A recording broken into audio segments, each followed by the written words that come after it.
Asante sana.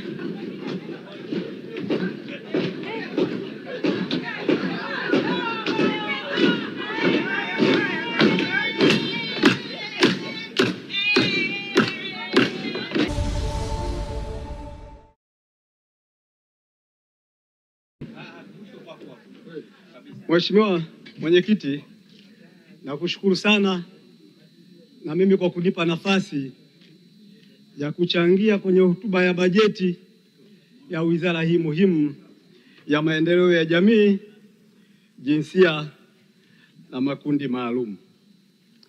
Mheshimiwa Mwenyekiti, naomba bunge linisikilize vizuri. Na leo hapa nataka niongee nimetulia kabisa.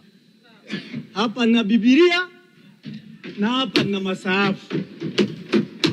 Hivi vyote ni vitabu vitakatifu vya Mwenyezi Mungu. Mimi nitajikita kwenye hotuba hii kwenye engo moja ya mapenzi ya jinsia moja.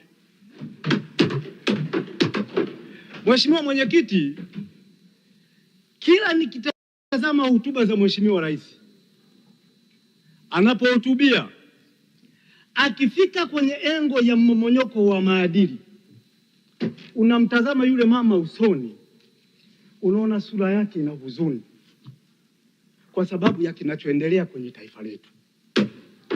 Mheshimiwa Mwenyekiti, nataka nimpongeze sana Daktari Samia Suluhu Hassan kwa kazi kubwa na nzuri anayoifanya na miongozo anayotoa kwenye serikali. Na mimi nataka nimwambie mama yangu, sisi wabunge wa Bunge la Jamhuri ya Muungano wa Tanzania tuko hapa kukuunga mkono ili utimize matarajio ya Watanzania. Mheshimiwa Mwenyekiti, wa pili nataka nimpongeze mama yangu, dada yangu, Waziri Dorothy Gwajima.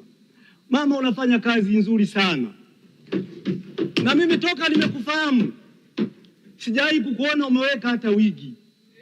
Nawaza tatizo ni nini? Kumbe matatizo ulionayo kwenye mmomonyoko ya maadili ya taifa letu. Mama, hongera sana, lakini hongera za dhati nimpe mume wako anayekuvumilia kwa yale ambayo unakutana nayo. Pongezi zangu za tatu ziende kwa Prophet IPM. Huyu Prophet, mimi sio muumini sana wa manabii hawa, lakini nampongeza kwa sababu ameona lipo tatizo mbele akachukua hatua. Kwenye tatizo la mmomonyoko wa maadili, kinachonisikitisha, vita hii ameachiwa Gwajima peke yake. Lakini vita hii, Mheshimiwa Mwenyekiti, inahusu wizara zaidi ya 8. Wizara ya Sheria na Katiba, kwa maana kwamba ya sheria zetu. Zipo kesi nyingi zimewahi kutokea hapa.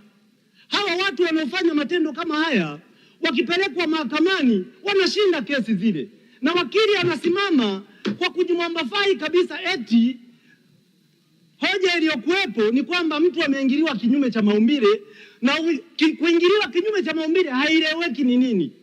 Imefika wakati sheria zetu ziwe wazi. Ukisoma Biblia takatifu,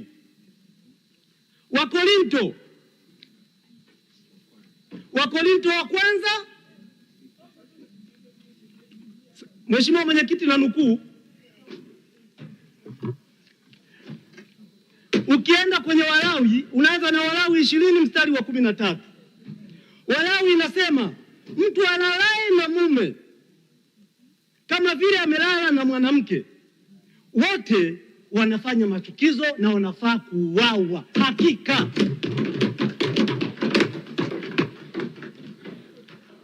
ukienda kwa Wakorinto wa kwanza 8, bali inasema watu wa kunyang'anya mali zao, naam hata na ndugu zenu, au hamjui ya kuwa wadhalimu hawatalisi ufalme wa Mungu? Msidanganyike, washerati wala wazinzi wala wafiraji. Ninyi kwenye sheria mnashindwa kuandika kuwa mtu sio kuingiliwa kinyume na maumbile. Sheria zinakinzana na mawakili, hapa ndipo wanapopata loophole. Andikeni kabisa, huyu anayekwenda kufirwa kama Biblia inavyosema. Mimi sikuandika Biblia, hili ni neno la Mungu. Nyie sheria mnaficha mambo nini? Ukienda kanisani kule, wachungaji wetu na mapadi na umeme wanakuambia tutunze maadili, tuwe unyenyekevu. Maadili yapi? Nyookeni mtuambie. Na ninawapongeza viongozi wa dini, mnafanya kazi kubwa sana ya kuikosoa serikali sana, na mnatumia nguvu kubwa mna ya kuikosoa serikali. Nguvu hiyo mnayotumia, tumieni kukosoa mmomonyoko wa maadili. Msifanye mambo kwa mafumbo. Ukienda kwenye Qur'ani tukufu, Surat Hud mstari wa 78 mpaka wa 83, Mwenyezi Mungu katika Qur'ani aliwapa adhabu kubwa sana Kalmaluti kwa kupigwa jiwe kichwani, ambapo kila mtu mmoja aliandikiwa jiwe lake, na baadaye Allah alimwamrisha Jibrili kuipindua ardhi upside down, kusiwepo kabisa hata alama yao baadaye. Mwenyezi Mungu alichukia hiki kitendo, akafikia pahala akaipindua dunia ili pasiwepo na kizazi kingine kinachofanana na Luti. Na mimi leo nawaonya Watanzania, msiponiunga mkono, Mwenyezi Mungu wa mbinguni ananisikia, siku anaipindua Tanzania upside down, mimi nitakuwa kama Luti, na amini sitakuwa sehemu ya adhabu atakayoitoa kwenye dunia. Qur'ani tukufu bado inasisitiza. Ukienda kwenye Surat Al-Qamar aya 36-39, Nabii Luti aliwapa lakini hawakusikia, akafadhaisha dunia. Na mimi leo Mwenyezi Mungu anawaambia, na wapia Allah alidarifisha dunia Tanzania ukumbusho unaofaa wenye kukumbuka milele na milele. Sasa ndugu zangu, hali ya Tanzania tunakokwenda ni mbaya. TAMISEMI, jambo hili mmemwachia Mama Gwajima. Matatizo makubwa yanaanza kwenye local government. Mmetunga sheria ya kutoa mavibali ya utamaduni. Ngoma zinazochezwa huko, ndugu zangu, zinaharibu kabisa maadili ya nchi yetu. Kina mama wanacheza uchi mbele ya watoto wao. TAMISEMI mpo, mnatoa vibali. Wizara ya Sanaa, Utamaduni na Michezo, mnalo jukumu kubwa sana.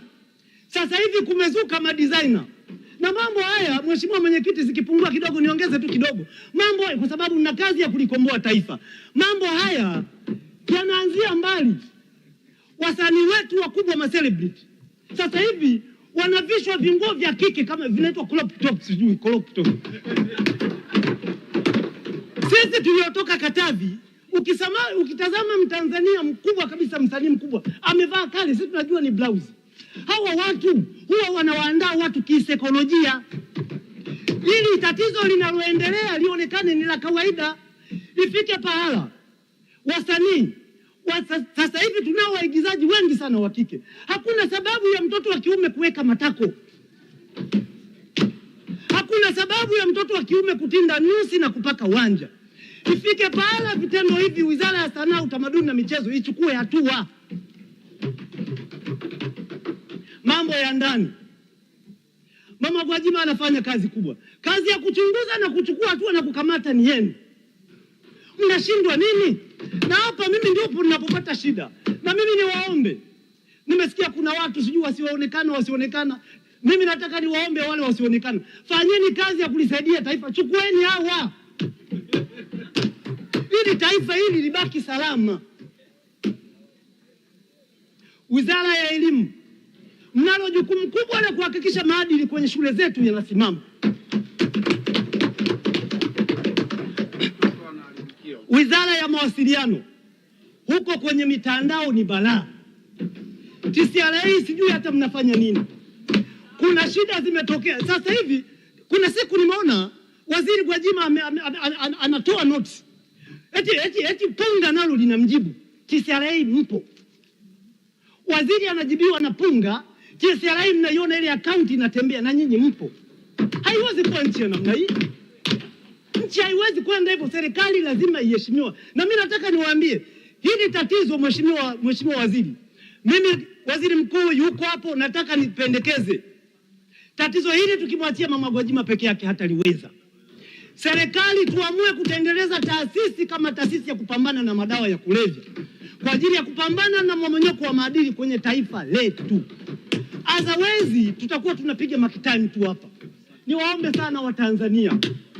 Ndugu zangu, nyie mnaokaa kwenye mavieti huko hamuoni hili tatizo.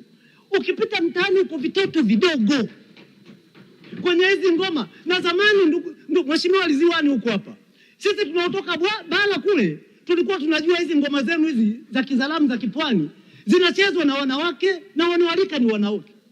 Sasa hivi ngoma za Pwani wanatengeneza wanaume wanaalika wanawake. Haya mambo yamekuaje?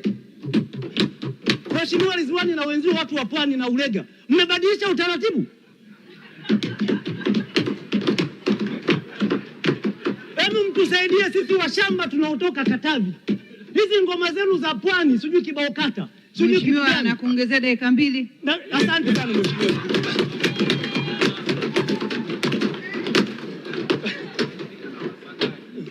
Hizi ngoma zenu, na ilitokea scenario moja Mama Gwajima, nilikutumia clip. Mkaka mmoja amechukua ukumbi wa Mlimani City pale, akatengeneza au kibao kata yake. Akaita kina mama wakaenda. Klipu zilikuwa zinarushwa nje. Mgeni rasmi alikuwa yule kaka, sitaki kumpa umaarufu, yule alikuwa anapambana naye kwenye mitandao.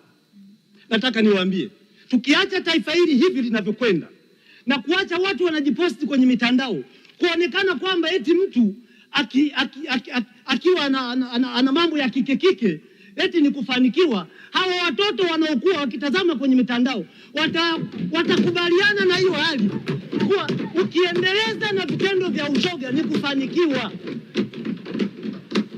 Mheshimiwa Mwenyekiti, nataka nisii sana serikali. Taifa hili lina mpango wa miaka 50. Kama tuna mpango wa miaka 50, isije ikafika miaka huko hii mipango ya miaka 50. Mheshimiwa Mwenyekiti, nataka nikwambie, tutafika taifa baada ya miaka 30 hatutakuwa na vijana. 70% itakuwa hali ni mbaya. Na msiponisikia, Wizara ya Viwanda na Biashara, mwanze kuandaa pampers kwa ajili ya vijana. Baada ya hayo, Mheshimiwa Mwenyekiti, naunga hoja mkono. Asante.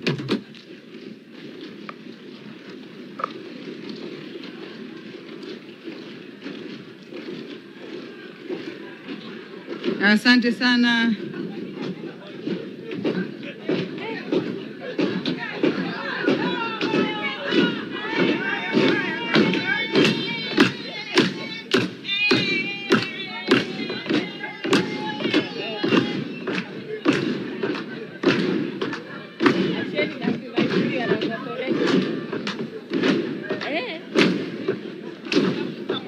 Asante sana na washukuru waheshimiwa wabunge, lakini asante sana Mheshimiwa Thomas Kampala Maganga kwa kukemea vikali vitendo vya mmomonyoko wa maadili katika taifa letu. Sio jambo la kufurahia wala kuchekea, ni jambo la hatari, na endapo Mwenyezi Mungu hasira zake zikizidi, na sisi tunaweza kuangamia.